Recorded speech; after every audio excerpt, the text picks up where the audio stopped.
the funding is in the coordinator's office. Council Chair, Council Vice President Glidden, we can certainly get you that listing and that information that you're requesting. I know that the Botno request in particular was something that was done in conjunction with Public Works, and so we will certainly let you know where that lands and give you a list of that. So you may be getting the funding in the coordinator's office, but Botno may be continued to be supported through the Public Works budget? Not current. Chair Quincy, Council Vice President Glidden. There was a consultant who, and excuse me because I don't know the details of it all, but there has been a consultant who was hired to look at some of these partnership agreements. And I know that the Botno line was one in which, or the Botno partnership agreement was one in which Public Works had previously been working on. And so it is not in their current budget, and it is here, again, because it sometimes runs a gamut of cross-departmental, but we will get you that list and who the departments or where they were in the past or what that funding was, certainly get you a list. So then I have a related question, which is not so much about budget, but maybe it is because it may be about how these agreements are funded into the future. So in the past, different departments have had different criteria for evaluating the effectiveness of partnerships. And sometimes that depends on their in-depth knowledge of the partnership through staff participation, other ways that they may know about the partnership. So has there been any development of criteria or some type of evaluation mechanism that will allow these partnerships to be evaluated on an ongoing basis, especially if some of them that were hosted by those departments that staff them are now being moved on more of a funding basis into the coordinator's office? That sort of escalates that concern for me, which again, I think some departments, like we have often heard CPED, I think dig in and kind of closely evaluate, is this an effective partnership or not for the city's interests? And others maybe haven't been so rigorous.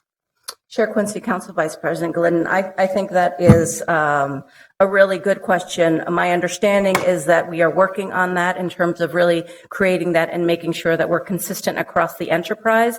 I am happy to, when I send this list about the partnerships, give you an update on where those efforts are at the moment. I cannot speak to them right now, but I'm happy to give you an update on where that is, because there is an interest to be consistent across the enterprise with our criteria.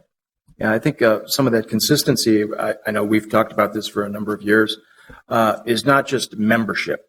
We don't write checks to be members of organizations that funds other organizations.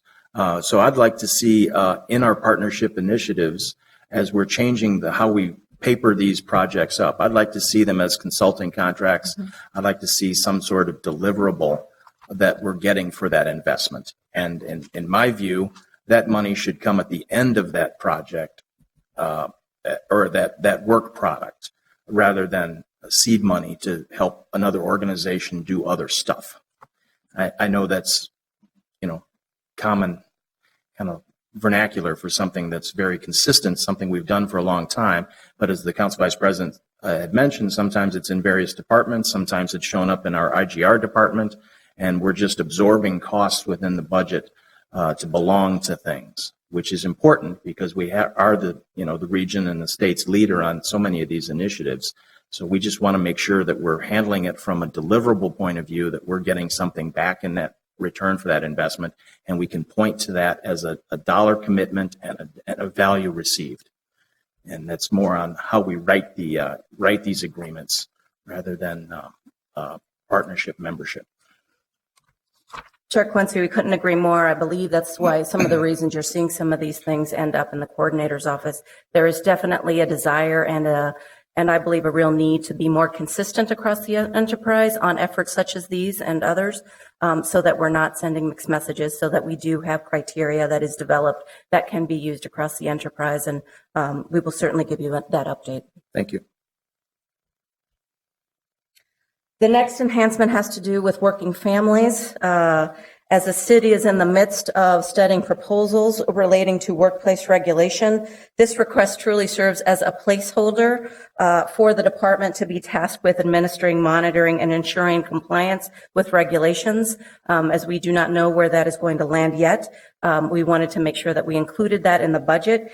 In our early interviews with several departments that have spoken to this issue, they've indicated that at least a minimum of 2 FTEs will be required and perhaps some additional resources, but we wanted to make sure that we had a placeholder here for whatever our future efforts will be in this regard.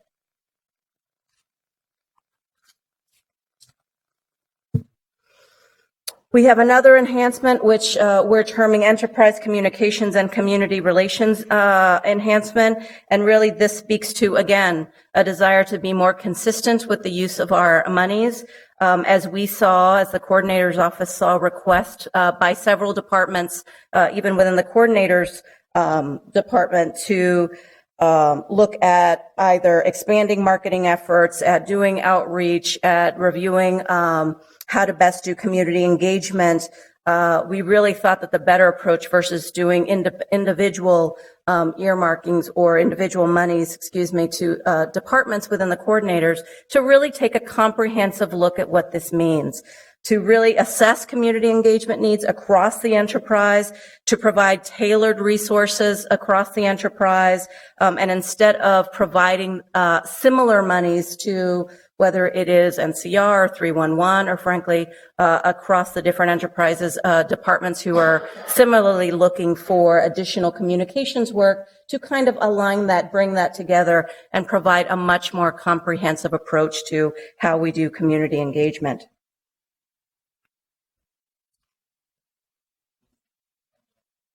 And this is what you're calling consolidating communication strategies on the enhancement, or on the budget sheet? Yes. Okay.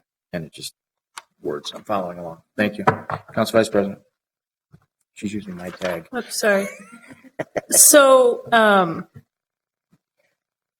so this is a resource that is spread between multiple departments, or it's housed and supervised by one department?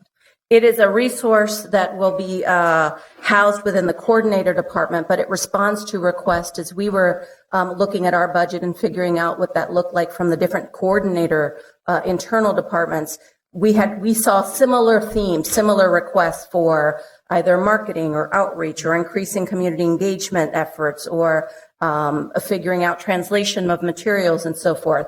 So this was an attempt in the coordinator's office to consolidate those efforts and to make sure that all of the internal service departments are able to provide the rest of the enterprise a comprehensive and consistent approach. What happens in many occasions is that departments, and it includes the coordinator departments, may be providing some materials or may be reaching out in different ways. There has been, what we've heard in the community, confusion as to what messages are going on. And then the monies don't get maximized because if one coordinator department has some monies and they're not sort of consolidated, then we're not being able to better maximize those efforts. So for us, this is a better effort to target those engagement and opportunities. They're really taking into account what the specific needs of our communities are and to try to consolidate those efforts into the coordinator department per se. So they would be managed within the coordinator's department. Okay, so it's not under, say, communications or NCR or another one. So then that just raises again kind of a greater question actually for me about these funds, because I just don't see a direction yet for the funds. Maybe it is that you haven't determined a direction, but it's a large amount of one-time funds.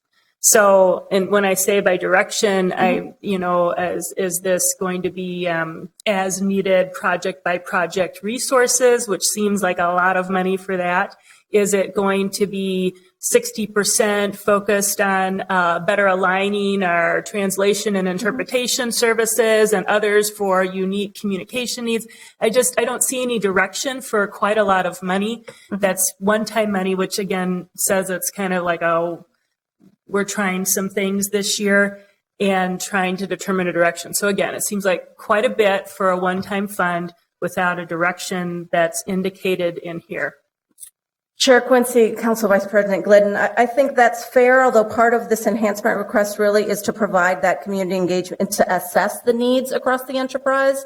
And as we're looking at it, to really sit down with our coordinator departments and verify exactly what that need is, because there is a great need to either communicate or to provide translation materials to help facilitate in meetings, to do additional videos in different languages. So the first thing that we would do is really to assess, as other departments are asking, particularly communications, but also NCR and 311 for assistance, to assess what those needs are so that we can better actually direct those efforts in the way that is intended. So the very first thing that we would do is really to assess the precise needs so that we can move forward in a more strategic way. Do you have an idea of how much of this funding is going to be used to perform an enterprise-wide assessment? As I'm standing here, Chair Quincy, Councilmember Glidden, as I'm sitting here, or as I'm standing here right now, I do not, but I can certainly get that to you. Okay, because that seems to me like if that is the plan, that seems to me like the more important, specific ask. And it'd be good to kind of get some parameters or ideas around that and then understand how you might prioritize additional funds.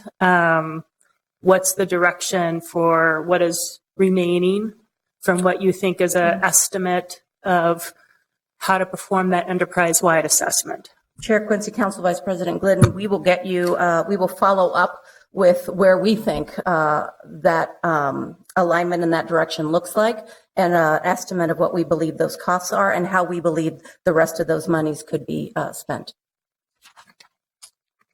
Councilmember Yang. Thank you, Mr. Chair. I just wanted to echo what the Council Vice President pointed out, which is that I think it's really necessary to do an enterprise-wide evaluation or assessment of how we do outreach. I've spoken with the city coordinator before. I've spoken with other folks before with regards to outreach. I mean, you look at every single department, and it's across departments. Everyone wants to do outreach, but I mean, it's all over the place. And I think at some point, we need to figure that out, because I feel like if we can figure that out, our costs for outreach are going to be minimized versus what we do now. And an example with regards to translation. I mean, certainly, some departments have figured out that, certainly with translation, sometimes we just shouldn't translate just because the costs, are outweighed by, maybe other methods. So, we have to be figuring that stuff out. And if we can do that, it's going to help us quite a bit to save a lot of money, because, when you see, $50,000 go to outreach in this department, in that department, and they're doing the same thing, or they're trying to get to the same answers, but it seems like they're going to get to the different answers because, of different departments doing different things. And I'd like to just see that, I guess, streamlined a bit so that we're spending on the same thing. We all, maybe in some ways, we have one purchaser that is purchasing for everybody, and, that purchaser knows exactly what to do, so that at the end of the day, we're saving a lot of money, because, I feel like with outreach specifically, we're losing some money on duplication. Chair Quincy, Councilmember Yang, if I have been inarticulate at conveying precisely that is what this enhancement is initially meant to do, with some additional tailored resources and creating consistency across the enterprise. The very first step we would do is provide that assessment to make sure that we are actually evaluating our programs and figuring out what the need is. But as I mentioned earlier, I am happy to provide a framework for what that would look like and what those monies and the estimate for that process would be. Thank you. Councilmember Palmasoff. Thank you, Mr. Chair. I share these concerns. What I'm wondering is, or a little bit confused about, is why this money isn't instead in the communications part of the coordinator budget. Our communications department has been cut over time. It seems to me that this would have been best within that communications department, and maybe in an ongoing way to help rebuild some of the resources that they've lost in the past, the people that they've lost in the past. But I wonder, my question right now is, with this $145,000 proposed, will you use it to try to figure out how many people you might need in an ongoing way? in our communications department? And would this maybe in future years turn into an ongoing cost that is an FTE in communications? Chair Quinto, Councilmember Palmisano, I think it's precisely that. I mean, one of the reasons that this was placed in this portion of the coordinator's budget is because it responds to requests made by a variety of departments, including the communications department. We are really looking to make that assessment and to do that assessment to see what is needed before coming forward and requesting ongoing funding for something that we don't yet know what it's going to look like. What we do know is that as Councilmember Yang was pointing out, that there's a lot of departments who are doing outreach across the enterprise, that there are a lot of different approaches being taken, that there is no coordinated or aligned effort to look at whether those resources are consistent, whether they're effective, what best practices across folks that are doing, whether it's translation or whether it's meetings or whether it is videos and so forth, whether those are across departments effective. And so this is really an attempt to really take a holistic look at what that is, not just within the coordinator departments, but also taking account to what the external departments ask of, particularly of NCR and communications. And so our hope is that once we figure out what that framework is, that perhaps in future years, we will be talking to you and asking you for a particular request that is ongoing, but that it is grounded in what the actual need is. When I look at it that way as really part of the future communications team, I understand it a little bit better. Yeah, I think that does help clarify. And that's why it's being posed as a one-time. And we expect we'll be seeing this in the future in ongoing funding requests, I would think. Councilmember Fry. Thank you, Mr. Chair. Is this related to the FTE in communications that was requested for last year's budget, or is it totally separate? Chair Quincy, Councilmember Fry, I cannot speak to the request that was asked for in last year's budget. Perhaps, I don't know if somebody knows, or perhaps it's communications can, when communications come up, you can speak to it. But I do know that it was a request that they had asked the coordinator as we were thinking about what the budget request would be moving forward, that this includes requests that they had made about increasing their ability to perform outreach. And one other related to, I apologize, a previous item, the placeholder for working families. Well, I forget, was it 200,000? I think. Yeah. Which I'm assuming is approximately 2 FTEs. I think many of us would assume that there would be more FTEs required if and when any form of the Working Families Initiative is passed. Assuming that's accurate, how would we then go about funding the additional necessary employees after the fact if there's only 200,000 as a placeholder now? Chair Quincy, Councilmember Fry, I believe that the intent of the Working Families Regulations, and I know that that is going to be yet to be established, but there is a framework and a time frame for implementation. I believe that that can be addressed through a phased approach. Particularly in conversations that I have been a part of, there is an intent to make sure that there is a vast and a really robust communications and outreach strategy before the moment of implementation of enforcement. And so that would enable us some time to figure out what those resources would look like moving forward. And so I believe we would then be working with finance to determine how to fund additional efforts in that regard. But until it is figured out in scope and scale, I believe that for now we have a placeholder for those 2 FTEs. Thank you.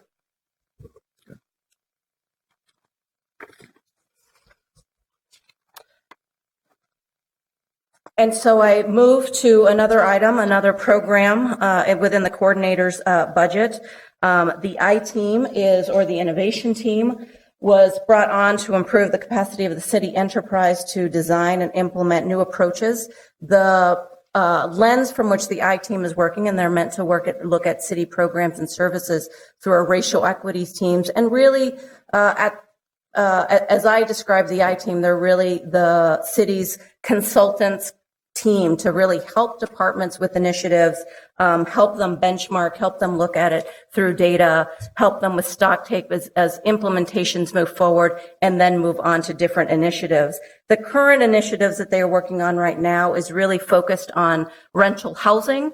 And so as they continue to move forward, and I believe the final initiatives are due by November, there will be an implementation plan, and we will certainly be sharing that with you as this progresses. But it's my intent to personally meet with you and let you know where the I-Team is as this progresses forward.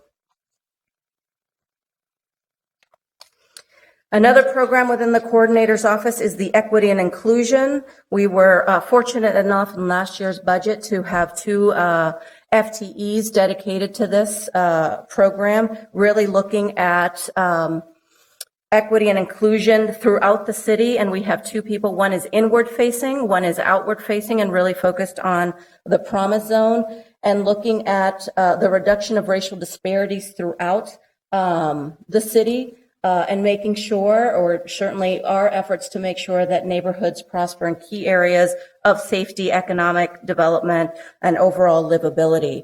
So there is no request in this particular program for this year. And we've got some slides that speak to some of the metrics, but as I'm sure that everyone knows, that this is an area where we're really trying to look at some of the disparities throughout our city, and figuring out how we as a city can help reduce those disparities as we move forward. Our next program is in sustainability, and I know many of you are familiar with the program with sustainability. It really drives the citywide internal sustainability policies throughout the enterprise. It has a special focus on Homegrown Minneapolis initiatives, climate and energy strategies, canopy improvements, and waste and general sustainability issues.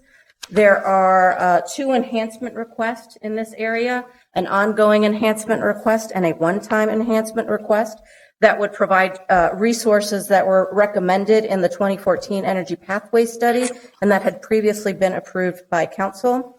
The ongoing enhancement request would continue funding an FTE to coordinate with the Clean Energy Partnership, Excel, Centerpoint, and city leadership, and including programming and community engagement efforts and staffing the Board and Energy Vision Advisory Commission. The one-time funding would be to continue a successful collaboration with utilities on energy efficiency program.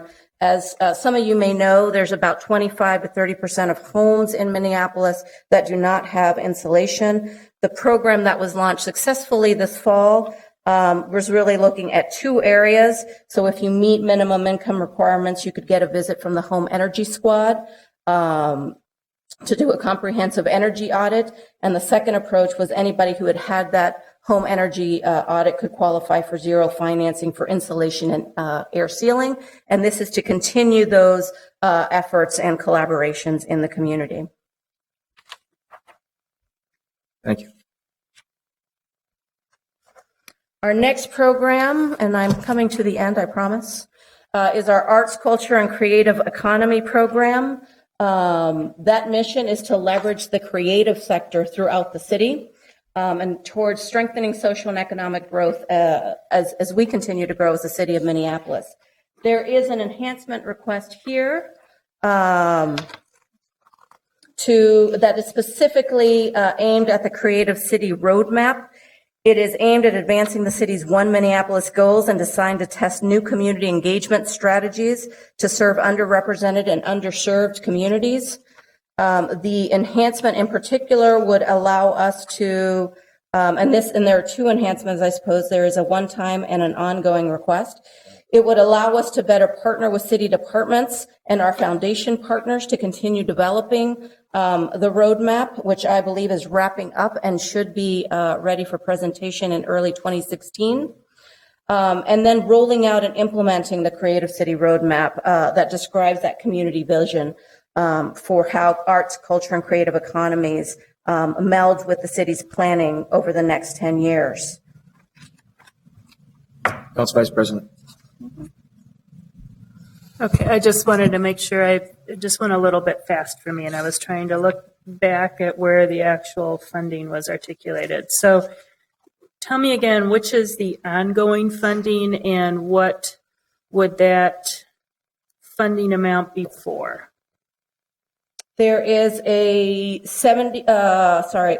is an 80,000, Chair Quincy, Councilmember Glidden, there is an $80,000 ongoing funding request and a $70,000 one-time request.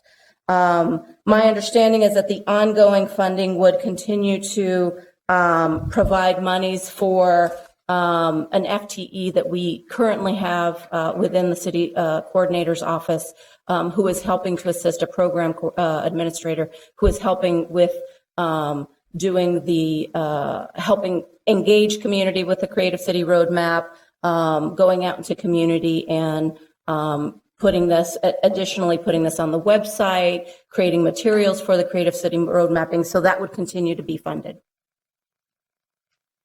Okay, so the 80 is for A continuing FTE. a continuing FTE. But it's an enhancement. Yes, we are currently, Adding yes, we are currently paying for an FTE, but it is clear that we need continuing efforts as this roadmap I continues. see. And it would continue to pay for that existing FTE. And then what was the one time again? There is a one-time enhancement request, and this is really about strategies aimed at leveraging our existing foundation partners and continuing to do the strategies that we're doing with the Creative City Roadmap. A more detailed plan is scheduled to be submitted to council in early of next year, but it is really meant to help us start the path of implementing as we have wrapped up the planning process as we move forward. But I can certainly get you additional information on that. Okay. All right, thank you. With that, we will pass on. Thank you very much, Nuria, for all of your work on that. We look forward to some follow-up items. I know Latonia's been keeping track as well as we're going into wrap-up kind of times on things. We're going to be making sure that everybody's up to date on those questions. So thank you for that. Mr. Cronk? Chair Quincy, council members, we now shift to some of the departments under the coordinator department that really speak to this engagement with the community and ensuring that we are providing appropriate services for our other city departments. They include 311, communications, and neighborhood community relations. I'm going to call each of the department heads or interim department heads to be speaking on behalf of each of those areas. We'll start out with Scott Wellen, the interim director of 311. Mr. Wellen, welcome. Good morning, Chair Quincy, council members. My name is Scott Wellen. I'm the interim director of 311. And our organization is made up of 31 FTEs, 22 call center agents, 3 supervisors, and the rest analysts. 311's budget, it will be $3.772 million in 2016 and 30 FTEs. 311's core programs, 311 is the connection to Minneapolis city services and information, serves as a single point of contact for residents, simplifying access to information and services, enabling organizations to deliver services more efficiently, tracking requests for service delivery for our departments, and providing process solutions. We're open 7 a.m. to 7 p.m. Monday through Friday, 8 to 4:30 Saturday and Sunday. I'll draw your attention to our abandoned calls. That's a fairly key metric that we track at 311, and it shows us how many people are dropping off the phone before we get to answer them. And what we did at the beginning of the year is we shortened the call tree, and we are noticing a very positive impact. It's actually cut about a minute of time off of an individual's hold time. And we're tracking right now at about a 4% abandonment rate. So we're tracking right now at 4%. So when you say that's a 2015 target, that's your estimate of where it's going to be Yeah, at the end of this rate? Sure. And that's a result of the changing the tree, the number of automated responses, choices. It cut a minute off of the time that someone is on the phone. What's the other reasons that we're having? Do we add people in the 15 budget or in the 14 budget? Yes, 311, Councilor Chair Quincy, 311 added 2 positions for weekends in 2014. There were no changes in FTE count in 2015. Good, thank you. Those are all other reasons why we're able to answer more calls, and so people will drop off less.